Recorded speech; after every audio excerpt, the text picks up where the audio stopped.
আমার শরীরের লোম বা পরিষ্কার রাস্তাঘাট দেখা যায়, তাহলে কি রাত্রি আসলো? রাত্রি আসছে? তাহলে আমরা যারা ইফতার করছি আমাদের কি রোজা হয়েছে? হ্যাঁ, আল্লাহ জানে। আমাদের রোজা হয়েছে? আমরা এই উপাস করিয়া কোনো লাভবান হয়েছে আমাদের? হ্যাঁ, এই উপাস করে কোনো লাভবান আমরা হতে পারি না।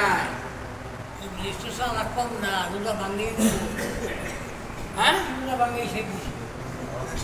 যাই হোক, সবাই বোধহয় আইসা গেছে।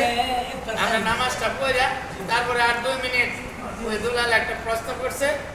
ইমাম ফখরুদ্দিন রাজি রহমাতুল্লাহ আলাই, নজমুদ্দিন কুবরা রহমাতুল্লাহ আলাইর কিসাটা অনেক দিন অনেক আলোচনা করছে, এবং আমিও অনেকবার আলোচনা করছি। তারপরে একটা নামাজের পরে শেষে 2 কথা এইটুকু বলবো ইনশাল্লাহ।